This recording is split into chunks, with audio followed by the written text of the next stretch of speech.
বন্ধুরা, আজকের এই ভিডিওটি আমার মনে হয় সবচেয়ে সেরা ভিডিও। সম্পূর্ণ ভিডিওটি দেখবেন। আমাদের ডক্টর মোহাম্মদ ইউনূস স্যার যেভাবে ইন্ডিয়ার সাথে চোখে চোখ রেখে কথা বলছে এবং কি কারোর দাসত্ব করবো না আমরা। তবে বন্ধুরা, মূল ভিডিওটি ডিসক্রিপশন বক্সে দেওয়া আছে, সম্পূর্ণ দেখার অনুরোধ রইল। ভিডিওটি দেখুন। দুপুর 2:30 নয়াদিল্লির প্রধানমন্ত্রীর বাসভবনের রোদ কাচের জানালায় রেশ ফেলছে, আর ঘরের ভেতর মোদি হালকা ঝিমুচ্ছেন, হয়তো ঘুমানোর চেষ্টা করছেন। তৃপ্তি দিয়ে পনির, রুটি আর ডালের লাঞ্চটা শেষ করেছেন ঠিকই, কিন্তু শান্তি আসছে না। দেহটা কেদারায় এলিয়ে দিলেও মনটা এলিয়ে দিতে পারছেন না। চোখ বন্ধ করলেই মনে পড়ে বাংলাদেশে আর নেই সেই হাসিনা, শেখ হাসিনা, ভারতের সবচেয়ে বিশ্বস্ত নেত্রী, যিনি নয়াদিল্লির নীতি আর প্রয়োজনে নিজ দেশের জনতার ওপরেই তলোয়ার চালিয়েছেন। মোদি জানেন হাসিনা থাকলে বাংলাদেশ ভারতের পেছনের উঠোন হয়েই থাকত, কিন্তু ইতিহাস যেন তার সামনে এসে দাঁড়িয়েছে আর বলছে সময় বদলেছে। আরেক পাশে কাত হতেই মোদির চোখে ভাসছে আরেকটা মুখ, ডক্টর ইউনূস, যিনি একসময় ক্ষুদ্র ঋণের জনক ছিলেন। আজ সেই মানুষটিই বাংলাদেশের সর্বোচ্চ ক্ষমতায়, এবং আরও ভয়ঙ্কর ব্যাপার, এই মানুষটিই এখন দক্ষিণ এশিয়ার কূটনৈতিক দাবার বোর্ডে সবচেয়ে ভয়ঙ্কর খেলোয়াড়। মোদি ভেবেছিলেন ডক্টর ইউনূস হলেন শান্তির দূত, পুরস্কারজয়ী সজ্জন, রাষ্ট্র চালাতে গেলে টলবেন, ব্যর্থ হবেন। তিনি তো আর শেখ হাসিনা নন, যিনি হুকুমে চলে হুকুমে চালায়। কিন্তু ইউনূস তো ঠিক সেখানেই বাজিমাত করলেন। রাজনীতিতে প্রবেশ করার সঙ্গে সঙ্গেই তিনি যা করলেন, তাতে মোদির কূটনৈতিক কল্পনাও ছিঁড়ে খান খান। পাকিস্তানের সঙ্গে সম্পর্ক স্বাভাবিক করার ইঙ্গিত, চীনের সঙ্গে প্রতিরক্ষা চুক্তি জোরদার, যুক্তরাষ্ট্রকে পাশে আনা, সৌদি আরবের লগ্নি, এসব যেন একে একে ভারতের উপর আঘাত হানার তুলি দিয়ে আঁকা কূটনৈতিক শিল্প।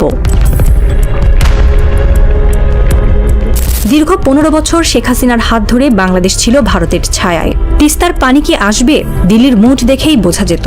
সীমান্তে হত্যা হলেও ঢাকার প্রতিক্রিয়া বরাবরই ছিল 100 বছর পুরনো বটগাছের মতো নীরব। কিন্তু জনগণ সেই নীরবতা আর সহ্য করেনি। বিক্ষোভের আগুনে ভস্ম হয়েছে হাসিনার ক্ষমতা, আর সেই আগুনের ছাই আজ উড়ছে দিল্লির আকাশে। হাসিনা এখন কেবল ইতিহাসের ফেলে দেওয়া পাতা, যেখানে লেখা আছে বিশ্বস্ত দাসীর রাজত্ব কেমন করে পতনের মুখে পড়ে। মোদি জেনে গেছে ইউনূস মানে বাধা, চ্যালেঞ্জ, কূটনৈতিক জুজু। ডক্টর ইউনূস নিজের জায়গা পরিষ্কার করেছেন। বাংলাদেশ ভারতের একমাত্র বন্ধু নয়, বরং এখন তিনি তৈরি করছেন একটি বহুমুখী জোট। চীন, রাশিয়া, যুক্তরাষ্ট্র, সৌদি আরব, সবাইকে দিয়েছেন জায়গা, সুযোগ আর কৌশলগত ভরসা। বিশ্বকাপানো ইন্দো প্যাসিফিক কৌশলের অংশ হতে যাচ্ছে বাংলাদেশ। পাকিস্তানের কাছে 1971 সালের গণহত্যার জন্য ক্ষমা ও ক্ষতিপূরণের দাবি করে ইউনূস ভারতকেই চাপে ফেলেছেন। একদিকে ইসলামাবাদ, অন্যদিকে বেইজিং, এই জোড়া ঘটি দিল্লির কূটনীতিকে বেকায়দায় ফেলছে। Stockholm international piece research institute বলছে, বাংলাদেশের 70% সমরাস্ত্র এখন চীন থেকে আসে। একের পর এক যুদ্ধজাহাজ, মিসাইল, রাডার, এইসব এখন শুধু প্রতিরক্ষা নয়, বরং একটি বার্তা, আমরা প্রস্তুত, শুধু নির্ভর করব না। চীনের সঙ্গে এই সামরিক ঘনিষ্ঠতা ভারত মহাসাগরের ভারসাম্য বদলে দিচ্ছে। ইউনূসের নেতৃত্বে বাংলাদেশ এখন একটি আঞ্চলিক হাব, যেখানে শুধু চীনের প্রভাব নয়, যুক্তরাষ্ট্রেরও অংশগ্রহণ বাড়ছে। সৌদি আরব চাইছে ঢাকায় অর্থনৈতিক জোন, আর এইসব ঘটনায় মোদির চোখের তলায় কালি পড়ছে দিনকে দিন।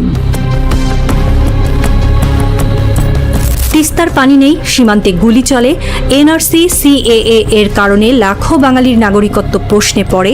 সব মিলিয়ে ভারত বিরোধী মনোভাব ছিল জমাট। শেখ হাসিনার ভারতপন্থী নীতি সেই রাগকে রূপ দেয় বিস্ফোরণে, আর ইউনূস এই ক্ষোভকে পুঁজি করে রচনা করছেন গণতান্ত্রিক কূটনীতির নতুন অধ্যায়। ইউনূসের পদক্ষেপগুলো কেবল চীন বা পাকিস্তান নয়, বরং মধ্য এশিয়া থেকে পশ্চিমা জোট সবার জন্য উন্মুক্ত। ভারত মহাসাগর ঘিরে তৈরি হচ্ছে এক নতুন বলয়, যেখানে বাংলাদেশ একমাত্র সেতুবন্ধন। শুধু ক্ষমা নয়, পাকিস্তান থেকে ক্ষতিপূরণের দাবিও মোদির মাথা ব্যথার কারণ এই দাবি ঐতিহাসিক হলেও তার রাজনৈতিক অভিঘাত বর্তমান। পাকিস্তান যদি বাংলাদেশের চাওয়া মেনে নেয়, দুদেশ আরও কাছাকাছি চলে আসবে, ঐক্য বাড়বে। আর ঢাকার সঙ্গে ইসলামাবাদের ঘনিষ্ঠতা মানেই দিল্লির রাতের ঘুম উধাও। নয়াদিল্লির বিকেলটা আজ একটু বেশি নির্জন। প্রধানমন্ত্রীর বাসভবনে ছড়ানো গোয়েন্দা রিপোর্টগুলো আর ঠান্ডা হয়ে যাওয়া এক কাপ চা মোদিকে মনে করিয়ে দেয়, শক্তি শুধু মাটির ওপর দাঁড়ানো সৈন্য দিয়ে আসে না, কখনো কখনো সেটি আসে একজন প্রফেসরের নরম হেসে চালা কূটনৈতিক দাবার ঘুঁটি থেকে। ডক্টর ইউনূস এখন আর শুধু নোবেলজয়ী অর্থনীতিবিদ নন, তিনি একজন রাজনৈতিক থ্রিলারের নায়ক, যার প্রতিটি পদক্ষেপ বদলে দিচ্ছে দক্ষিণ এশিয়ার শক্তির মানচিত্র।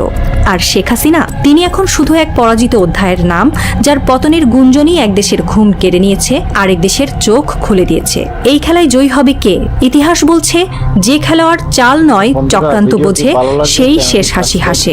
এখন সেই হাসির প্রস্তুতি নিচ্ছেন ঢাকায় বসা একজন প্রফেসর। আর দিল্লিতে বসে প্রধানমন্ত্রী মোদি বুঝতে পারছেন, ঘুম আর এই জীবনে নাও ফিরতে পারে। আশা করছি ভিডিওটি অনেক অনেক ভালো লাগছে। তো সবাই ভালো থাকবে।